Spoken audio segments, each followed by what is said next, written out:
현월 데이파스 공동 여러분, 지난 주말과 주일 주안에서 평안하셨습니까? 새롭게 시작된 한 주간도 성삼일체 하나님께서 여러분과 늘 함께 하시기를 원합니다. 이번 주도 변함없이 하나님 말씀 중심의 삶을 살아가시기를 원하오며 견우리와 함께하는 올해 32번째 구원의 여정 출발하도록 하겠습니다. 2025년 32주차 하나님의 말씀은 누가복음 7장 9절의 말씀이 되겠습니다. 자, 함께 외웁시다. 예수께서 들으시고 그를 놀랍게 여겨 돌이키사 따르는 무리에게 이르시되 내가 너희에게 이르노니 이스라엘 중에서도 이만한 믿음은 만나보지 못하였노라. 누가복음 7장 9절 말씀. 아멘. 다시 한번 해보겠습니다.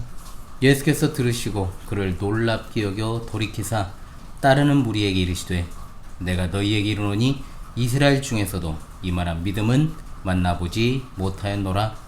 누가복음 7장 9절 말씀. 아멘.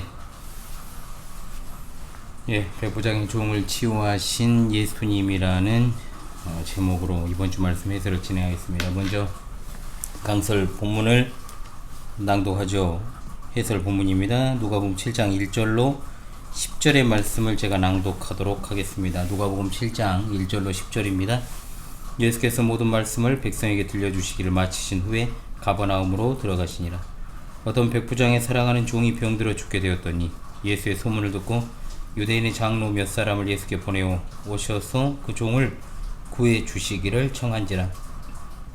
이에 그들이 예수께 나와 간절히 구하여 이르되 일을 하시는 것이 이 사람에게는 합당하니이다. 그가 우리 민족을 사랑하고 또한 우리를 위하여 회당을 지었나이다 하니 예수께서 함께 가실세. 이에 그 집이 멀지 아니하여 백부장이 벗들을 보내 이르되 주여 수고하시지 마옵소서. 내 집에 들어오심을 나는 감당하지 못하겠나이다. 그러므로 내가 주께 나아가기도 감당하지 못할 줄을 알았나이다. 말씀만 하사 내 하인을 낫게 하소서. 나도 남의 소하에 든 사람이요 내 아래에도 병사가 있으니 이더러 가라 하면 가고 저더러 오라 하면 오고 내 종더러 이것을 하라 하면 하나이다. 예수께서 들으시고 그를 놀랍게 여겨 돌이키사 다른 무리에게 이르시되 내가 너희에게 이르노니 이스라엘 중에서도 이만한 믿음은 만나보지 못하였노라 하시더라. 보내었던 사람들이 집으로 돌아가 보매 종이 이미 나아 있었더라. 아멘. 한 주를 빠지니까요. 굉장히 오랜만에 찾아온 것 같은 느낌이 듭니다. 다시금 재개된 이번 주 하나님의 말씀을 통해서 하나님의 말씀을 따라 살아가는 한 주가 되시기를 바랍니다. 본 문단에서 시작해서 7장과 8장에 걸쳐 전개되는 내용은 4장 14절로부터 8장 56절까지 이어지는 예수님의 갈릴리 전기 사역에 관한 말씀드립니다. 예수님의 공적 사역에 있어 전환점을 이루는 것이 12사도를 세우시고 파송하시는 시점을 기준으로 전기와 후기로 나눈다고 했죠. 예수님의 사역 자체가 12사도를 세우신 후에 그들을 훈련하시는 것에 초점이 맞추어지기 때문에 변화가 있게 됩니다. 갈릴리 전기 사역 역시 12사도의 임명을 기준으로 해서 1차 갈릴리 사역과 2차 갈릴리 사역으로 나뉘는데 오늘부터는 제2차 갈릴리 사역을 함께 상고하게 될 것입니다. 12사도를 세우시기 이전에는 예수님께서 주로 단독 사역을 많이 하시지만 12사도를 세우신 이후에는 그들과 함께하는 동역의 성격을 많이 띠게 되죠. 예수님은 똑같이 하나님 나라 복음을 전하시지만 12사도를 세우신 후에는 그들을 양육하시고 훈련하시는 일을 병행하여 수행하시기 때문입니다. 이 부분에서는 총 12문단이 나오는데 전체적으로 예수님이 메시아이시며 그 신분을 확증하는 이적 기사와 교훈 그리고 이에 대한 사람들의 반응이 주를 이룹니다. 먼저 우리가 함께 상고할 첫 번째 본문 7장 1절로 10절 이번 주 말씀 본문인데요. 한 백부장의 종을 치유하신 예수님의 사역에 관한 내용이 되겠습니다. 이것은 단순한 치유 기사가 아니라 장차 하나님의 구원이 이방인에게로 확대될 것에 대한 암시를 주는 매우 중요한 본문이라고 할 수 있죠. 또한 이 부분에서 예수님의 사역은 구약에서의 한 선지자의 사역과 굉장히 유사한 측면이 많은데 바로 여러분이 성경 읽기를 유심히 충실히 하셨다면 보셨을 아람의 군대 장관이었지만 나병 환자였던 나아만을 엘리사 선지자가 치료하는 기사와 굉장히 비슷합니다. 예수님께서는 한 백부장의 종을 치료하시는 사건을 통해 이스라엘에게서도 발견할 수 없는 믿음이 이방인에게 있다라는 것을 칭찬하십니다. 이를 통해 하나님의 새로운 백성 안에 이방인이 포함될 것임을 가르쳐주고 계시죠. 여기 나오는 한 백부장의 종을 치유하시는 사건이나 아람의 군대 장관 나아만을 엘리사가 고치는 사건이나 현장에서 멀리 떨어진 곳에서 일어난 치유다라는 공통점이 있습니다. 이는 말씀만으로도 기적을 행하실 수 있는 예수님의 모습을 제시하고 있습니다. 비가 많이 오네요. 걱정입니다 또. 예수님의 2차 갈릴리 사역의 첫 번째 문단에 등장하는 이 사건, 마태복음 8장 5절로 13절과 병행을 이루는 본문입니다. 즉 같은 사건이 기록되어 있다는 거죠. 이 둘 사이에는 약간의 차이점이 있는데 마태는 백부장이 예수님을 직접 찾아왔다고 기록하고 있고 누가는 백부장이 예수님에 관한 소문을 듣고 유대인의 장로들을 보내 예수님께 자신의 종을 고쳐주시도록 간청했다고 기록합니다. 이런 차이는 모순이 아니고 마태는 그 사건의 세부적인 내용보다 그 중심적인 내용에 치중하는 반면 누가는 역사가로서 이런 사실을 그대로 기록하는 서술 방식을 취하고 있다고 봤을 때 그런 점에서 드러난 차이일 뿐 다른 사건에 관한 기록이 아니라는 것을 여러분이 기억하시고 읽기를 해야 됩니다. 이 사건을 통해서 주목해야 될 것이 두 가지입니다. 뭐냐? 첫째는 백부장의 믿음을 보고 예수님께서 놀라셨다라고 하는 것. 이 백부장이 로마 군대의 백부장이냐 아니면 헤롯 군대의 백부장이냐 뭐 견해들이 있습니다만은 이 백부장이 이방인이라는 사실은 변하지 않습니다. 로마인이라고 봤을 때 로마는 유대를 납치하던 지배국가였으므로 유대인들에게 로마 군인에 대한 감정이 좋을 리가 없죠.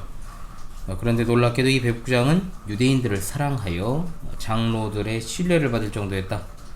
또한 예수님을 자신의 집에 모시는 것을 감당할 수 없다라고 할 정도로 아주 겸손한 사람이었고 또 예수님의 말씀 한마디로 종이 고침받을 수 있다는 사실을 믿었던 탁월한 믿음의 소유자였다라고 하는 겁니다. 백부장은 한마디로 하나님의 택함받은 백성이라고 자부하던 유대인들보다 더 바른 믿음을 소유하고 있었다는 사실입니다. 둘째로 이방인의 구원에 대한 것이죠. 자, 이 부분의 마태복음의 이제 병행 구절에서는 예수님께서 백부장의 믿음을 칭찬하신 후 이방인의 구원과 유대인이 버림받을 것에 대해서 말씀하십니다. 이는 구원이 혈통이나 신분에 상관없이 오로지 믿음으로 말미암은 것임을 보여주는 것으로 새로운 이스라엘, 즉 하나님의 언약 백성은 모든 민족이다 라고 하는 사실을 알려주고 있습니다. 잘 아시다시피 누가복음은 이방인을 1차 독자로 하는 복음서입니다. 하나님의 선택받은 민족이라는 사실을 자랑하면서도 마음으로는 하나님을 섬기지 않고 교만하게도 예수 그리스도로 말미암은 복음을 거절했던 유대인들에게는 경고가 되는 거죠. 이방인들에게 소망을 주는 말씀이 바로 이 말씀입니다. 주께 사랑하시는 우리 파스콘 동지들이시여, 오늘 본문이 주는 성도의 믿음이란 어떠해야 하는가에 대한 가르침을 통해서 눈으로 보고 귀로 듣기만 하는 것이 아니라 실천하는 믿음을 소유한 주님의 제자들이 다 되어야 될 줄로 믿습니다. 아멘. 첫째로 성도는 착한 행실로 하나님께 영광을 돌려야 될 의무가 있습니다. 1절 말씀, 예수님께서 모든 말씀을 백성에게 들려주시기를 마치신 후에 가버나움으로 들어가셨다라고 했습니다. 이것은 예수님께서 공적 사역을 시작하신 대략이죠. 1년 정도 경과한 시점이라고 볼 수 있습니다. 가버나움은 예수님의 갈릴리 사역의 중심지였죠. 이곳은 헤롯의 아들 빌립에게 분한된 그 영토의 경계와 아주 가까운 국경 도시였고 주요 무역로에 위치하고 있다 보니 중요 도시 중에 하나입니다. 자, 이곳에 있던 로마 군대 장교 백부장이 등장합니다. 그에게는 사랑하는 종이 하나 있었는데 병들어 죽게 되었다. 자, 여기 사랑한다는 말은 존중하다, 소중하다의 의미를 지니는데 이 단어는 존경하다에서 나온 단어입니다. 즉 이 단어는 윗사람이 아랫사람을 잘 대해준다 정도의 의미가 아니라 자신을 낮추어서 섬기는 자세로 종을 대했다라는 걸 의미합니다. 엄청나죠? 그러니까 주인과 노예 사이의 이런 모습 자체가 고대 사회에서는 찾아볼 수 없는 당시 지배받고 있던 이스라엘 민족들이 감동할 만한 모습이었다는 거죠. 그는 유대인 장로들로부터 인정받는 인물이었고 또 유대인들의 회당인 예배당인 회당까지 이제 지어준 인물이었던 것으로 나옵니다. 자, 마태복음에 의하면 이 종의 병은 중풍병이었던 것으로 나오죠. 자, 그런데 그가 유대인 장로들을 예수님께 보내 그 종을 구해 주시기를 청했다 그랬어요. 그러니까 이 부분만 그냥 보면은 버릇없이 직접 안 오고 감히 예수님께 사람 보냈다 이런 생각할 수 있지만 전혀 그게 아니죠. 오히려 그가 예수님께 직접 나오지 않았다는 게 겸손이라는 겁니다. 7절에 그는 내가 주께 나아가기도 감당하지 못하겠나이다. 굉장히 생소한 모습이 보여집니다. 예수님께서 공적 사역을 하실 때 대부분의 사람이 자기 가족이나 친척이나 또는 자기 자신을 위해 찾아왔지만 자기가 부리는 종을 위해 찾아온 사람은 없었습니다. 그런데 이 백부장은 천한 신분에 있는 자기 종의 치료를 위해 예수님을 찾았다라고 하는 것. 백부장은 이처럼 신분에 비해 복이 드문 모습을 보이고 있는 것과 동시에 유대인들과 친밀한 관계를 유지하고 회당까지 지어준 것을 봤을 때 이미 그가 하나님을 경외하는 경건한 신자였다라고 하는 것을 우리가 알 수 있게 된다는 겁니다. 당시는 유대가 로마의 지배를 받던 시기입니다. 그런데 당시 유대 땅에 주둔하던 로마 소속 군인들은 거의 대부분이 잔인하고 교만했죠. 또한 종교적으로는 황제 숭배를 강요했기 때문에 유대인들과의 갈등 마찰이 끊이지 않았습니다. 유대인들이 당연히 로마인 또는 로마에 부역하는 이들에 대해서 중호심과 적개심이 많을 수밖에 없습니다. 그런데 오늘 본문에는 로마 백부장을 위해 유대인의 지도자인 장로들이 간구를 한다. 자, 받아먹은 게 있어서요? 아니면 잘 보이려고요? 협박을 받았을까요? 아닙니다. 평상시 백부장의 행실을 그들이 보고 감동받았기 때문입니다. 지배국가의 소속 장교이면서도 유대인을 학대하지 않고 그들의 종교를 핍박하기는커녕 회당을 지어주는 등 유대인을 존중하고 사랑했던 백부장에게 감동받아 진심 어린 간구를 주님께 하고 있다는 겁니다. 우리가 세상을 살아가면서 내가 속해 있는 가정, 그리고 회사, 사업장, 학교, 어떤 평판을 가지고 있는 사람일까를 생각해 봐야 되겠죠. 로마 백부장과 같이 사람들로부터 진심 어린 존경과 칭찬을 받는 사람입니까? 물론 이제 이걸 오해해서는 안 되는 건 저는 성도들이 이 세상에서 인기 있는 사람이냐 아니냐를 묻는 게 아니고 또한 동시에 인기 있는 사람이 되라는 측면에서 하는 말도 아닙니다. 자, 그리고 더더욱 남의 평판을 의식해서 어떤 일을 하라는 것도 아닙니다. 인기를 얻는 것과 착한 행실로 하나님께 영광을 돌리는 것과는 다르죠. 인기를 얻기 위한 것, 그리고 남을 의식하여 살아가는 것, 연예인들이 하는 거죠. 우리 파스콘 동지들은 연예인이 아니라 기독교를 대표하는 공인들이니까요.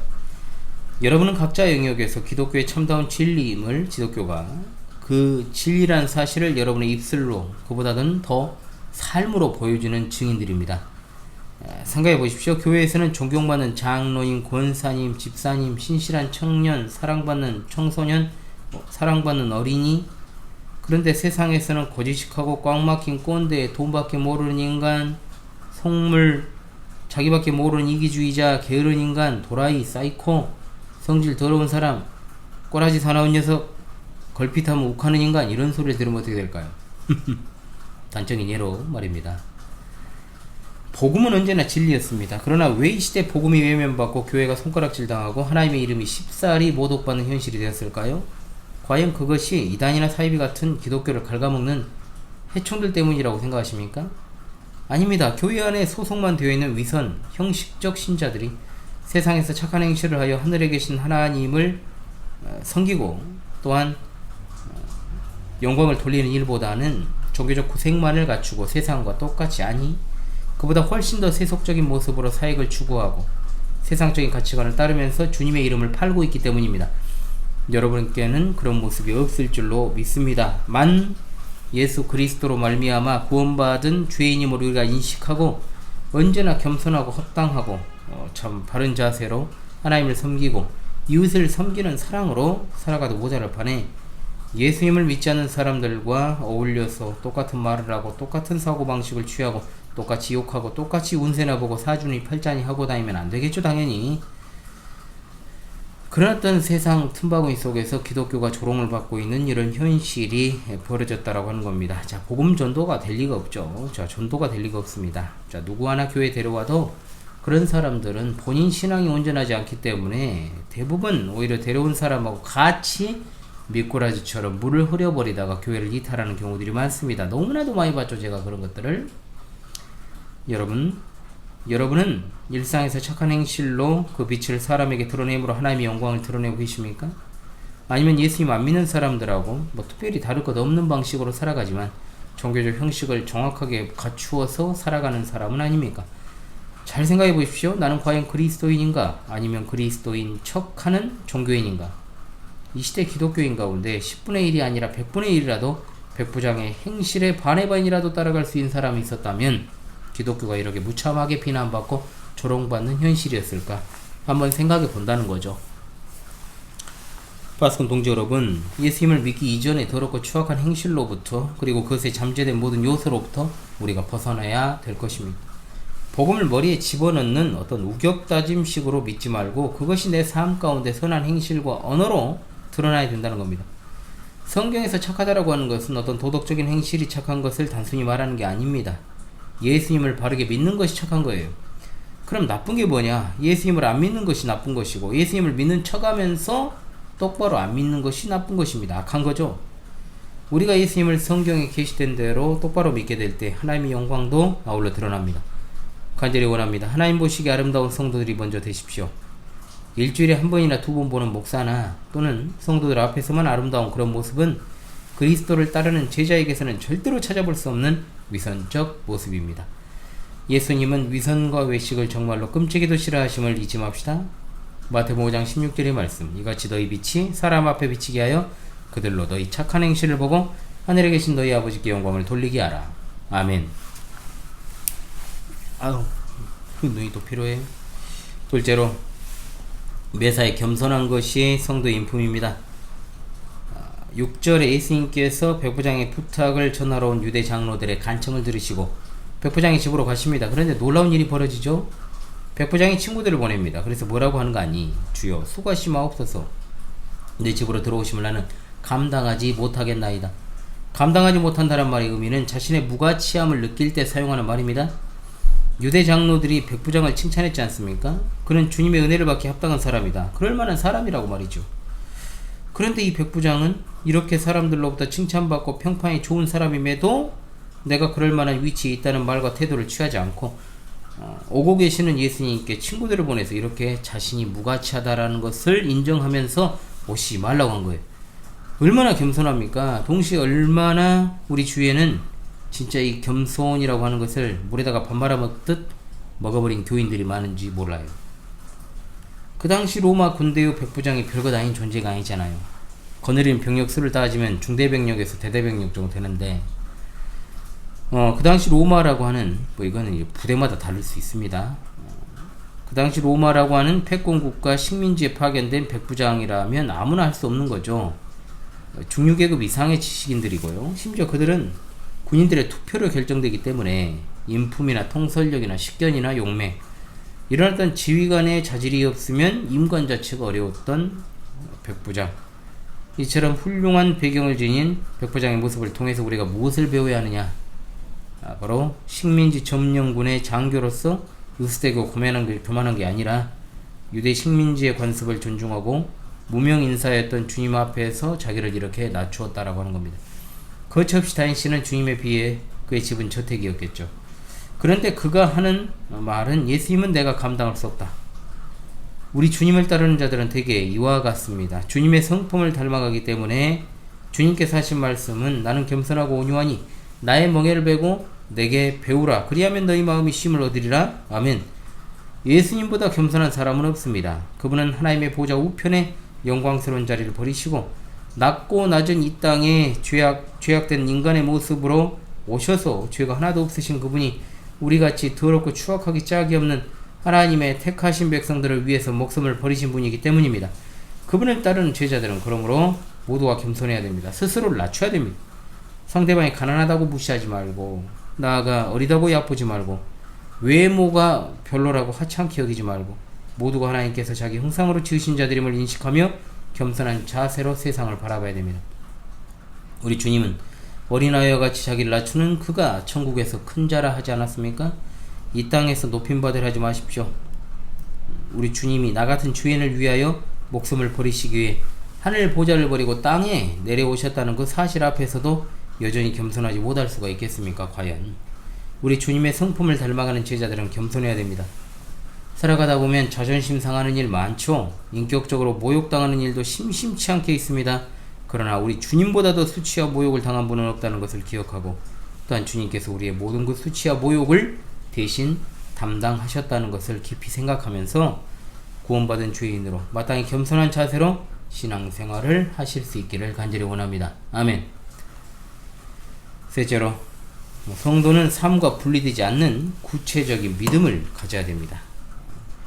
7절에 백부장이 말합니다. 뭐라 그랬습니까? 그러므로 내가 주께 나아가기도 감당하지 못할 줄을 알았나이다. 말씀만 하사 내 하인을 낫게 하소서. 자, 기본적으로 백부장은 예수님이 말씀만으로 종을 낫게 하실 수 있는 신적 권세를 가지신 분이다. 이거 사실을 믿었어요. 그러니까 유대인들에게나 제자들에게서 찾아볼 수 없는 주님께서 놀라시는 그런 모습이었다는 거죠. 그러나 그것만 있는 게 아닙니다. 이어서 뭐라 그럽니까? 8절에 나도 남의 소화에 든 사람이여 내 아래도 병사가 있으니 이더러 가라 하면 가고 저더러 오라 하면 오고 내 종도로 이것을 하라 하면 하나이다 라고 했습니다. 이것이 뭔 말일까요? 그러니까 자기가 군대 지휘관인데, 군대가 어떤 조직이에요? 상명하복이 정확하잖아요. 명령이 살고 명령이 죽는 집단이 군대입니다. 즉 자신이 지휘관이기 때문에 부하에 대한 명령권이 있어서 자신의 말 한 한마디에 휘하 군사들이 수족처럼 움직이는데, 세상 만물에 대한 절대 권세를 가지신 하나님, 즉 주님의 말씀 한마디면 어떤 병이건 그 명령대로 물러나지 않겠느냐. 그러니까 주님에 대한 어떤 백부장의 그 믿음, 그리고 겸손한 인격, 분명히 이것을 가지고 있었을 뿐만 아니라 주님이 가지신 권세의 본질을 정확히 알고 이것을 신앙에 적용까지 하는 자신의 일상의 삶과 분리되지 않는 믿음을 그가 가지고 있었다라고 하는 겁니다. 우리가 이것으로 어떤 교훈을 받아야 됩니까? 우리에게 믿음과 동시에 영적인 통찰력이 있어야 된다. 신자의 삶이라고 하는 것은 그야말로 덥습니다. 지금 하나님이 일하시는 터전이라는 생각이 확실하게 신자의 마음과 생각에 인쳐져 있어야 된다는 말이죠. 하나님이 관여하시지 않는 내 일상이 없다는 사실을 여러분 인정하시죠? 그렇다면 우리가 고개 한번 그냥 끄덕하고 아멘할 게 아니라 진정 믿음의 눈으로 세상의 일들과 하나님이 지으신 모든 사물을 바라보면서 백부장이 자신의 삶을 들어 예수님의 권세를 바라본 것처럼 우리의 삶을 통하여 하나님의 일하심을 바르게 볼 수 있어야 될 줄로 믿습니다. 자, 영적인 진리들은 뭔가 특별한 사람들이 발견하는 게 아닙니다. 중요한 건 우리의 눈이 세속적이냐 아니면 믿음의 눈이냐. 주께 사랑하신 파송 동들이여, 우리 주님에 대한 믿음의 확신을 통해 영적인 통찰력을 가지고 우리 일상 속에서 진리들을 발견하는 그런 은혜가 넘치시기를 간절히 바랍니다. 아멘. 넷째로, 하나님을 기쁘시게 하는 것이 성도의 믿음임을 잊지 맙시다. 자, 9절의 말씀입니다. 예수께서 들으시고 그를 놀랍게 여겨 돌이키사, 이번 주 말씀 해설이죠? 말씀이죠? 따르는 무리에게 이르시되 내가 너희에게 이르노니 이스라엘 중에서도 이만한 믿음은 만나보지 못하였노라고 말씀하셨습니다. 자, 개역 성경에서는 기이역이다, 여기서는 놀라다라고 번역을 하고 있습니다. 이것은 예상치 못한 결과를 보고 놀란다 라는 의미를 가진 단어죠. 주님은 이방인 백부장의 믿음을 보고 놀라셨습니다. 전지전능하신 주님이 백부장의 믿음에 대해서 모르셨다가 놀라신 것이 아니고 백부장의 믿음이 그만큼 놀라웠다, 진짜 컸다라는 것을 보여준과 동시에 이것은 주님이 기뻐하셨다는 의미도 되는 겁니다. 우리는 세상에 살되 세상에 속하지 않은 것처럼 살아야 하는 하늘에 속한 그리스도인들입니다. 세상에서 살다 보니까 하나님과의 관계에도 세상적 관점에서 생각할 때가 덜어 있습니다. 가령 예를 들면 하나님을 기쁘시게 하려면 뭔가 양적으로 더 많은 것을 해야 한다. 건축도 크게 해야 되고 흥분도 스케일 있게 해야 되고 뭐 이런 것도 말이죠.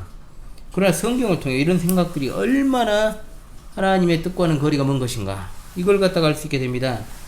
사실 유대인들 앞에서 우리들의 종교적 행위는 비교가 안 되잖아요. 사실은 때를 거르지 않고 제사, 수많은 예물, 일주일에 2번 금식, 11조 기도생활, 그리고 구약 성경에 대한 해박한 지식. 그런데 우리는 어때요? 주님의 몸된 교회에 소속되어 있다고 하면서도 예배, 헌금 생활 대충 또는 하지 않고 기도 또한 대충 또는 안 해요. 말씀도 진짜 정말로 진정성 있게 그렇게 우리가 대하지 않는 경우들이 있습니다. 일주일에 한 구절 외우는 말씀, 우리 교회 기준으로요, 때로는 안 외울 때도 있고 또 자주 그렇게 오는 경우도 있습니다. 얼마나 심각한지 몰라요. 그러면서 아무런 자격 없는 나를 예수 그리스도께서 십자가의 죽으심으로 구원하시다고 하면 아멘이 그냥 나오죠. 겸손을 밥 말아 먹었으면 개념을 밥 말아 먹기는 아주 쉽다. 그렇게 열심히 종교 행위를 했던 유대인들이 예수님께 저주에 가까운 책망을 받았습니다. 왜? 그들이 드리는 것에는 하나님을 향한 사랑과 믿음이 빠져 있었으니까요. 그런데 우리는 그들의 종교 행위에 있어서 10분의 1도 따라가지 못하는 어떤 그런 생활을 하면서도 마음을 다해서 하나님께 하지 못할 때가 있다는 거죠. 기쁘시게 하는 것은 다른 게 아닙니다. 순수하고 온전한 믿음이 있어야 됩니다. 우리가 가지고 가는 것은 오직 믿음이잖아요. 여러분도 그렇지 않습니까? 자녀들이 대단한 선물을 하는 것보다 부모를 믿어주고 신뢰하고 의지하면 그것이 더 기쁘잖아요. 마음은 하나도 없이 돈 봉투도 갖다 주고 과일 상자 갖다 주고 그거 하는 것 그래요. 갖다 주는 것 자체는 좋지만은 기쁘지 않잖아요. 솔직히 마음은 하나도 없이 하는 거 아예 안 하는 것보다 낫겠지만 함께 와야죠. 그게. 그런데 하나님은 어떠하시겠습니까? 우리는 믿음이 없는 시대를 살아가고 있습니다. 나사렛 사람들의 불신을 받잖아요. 갈수록 신실한 믿음이 요구되는 시대를 살아갑니다. 하나님께 대한 온전한 믿음을 가져야 됩니다. 하나님이 놀라시고 기뻐하시는 그런 성도들이 다 되시기를 간절히 바랍니다. 아멘. 주께 사랑하시는 파스콘 동질이시여, 오늘 백부장의 종을 고치신 예수님의 사역을 보면서 겸손과 영적인 통찰력과 순수한 믿음의 삶을 살아가실 수 있기를 바랍니다. 우리 주 예수 그리스도를 따르는 길이 말로만 되는 것이 아닙니다. 그분이 우리의 유일한 구주이시므로 우리는 모든 것을 다 걸고 그분의 이름을 위해 살아가야 됩니다. 하나님을 기쁘시게 하고 세상으로부터도 칭찬 듣는 복된 성도들이 다 되시기를 주님의 이름으로 간절히 소망합니다. 다시금 이번 주 하나님 말씀 외우면서 힘차게 한 주를 출발하도록 하죠. 예수께서 들으시고 그를 놀랍게 여겨 돌이키사 따르는 무리에게 이르시되 내가 너희에게 이르노니 이스라엘 중에서도 이만한 믿음은 만나보지 못하였노라. 누가복음 7장 9절 말씀. 할렐루야. 아멘. 찬송가 457장 부르면서 이번 주 말씀 해설을 마치도록 하겠습니다. 자, 457장 찬송 부르시면서 이번 주 말씀 해설을 마무리하도록 하겠습니다. 457장입니다. 겟세마네 동산에 주를 생각할 때에 근심이나 걱정을 외면할 수 있을까? 나를 항상 버리고 주를 따라가리라. 빌라도의 뜰에선 주를 생각할 때에 수치됨과 아픈 것 못 견딜 수 있을까? 길이 참고 묵묵히 주를 따라가리라.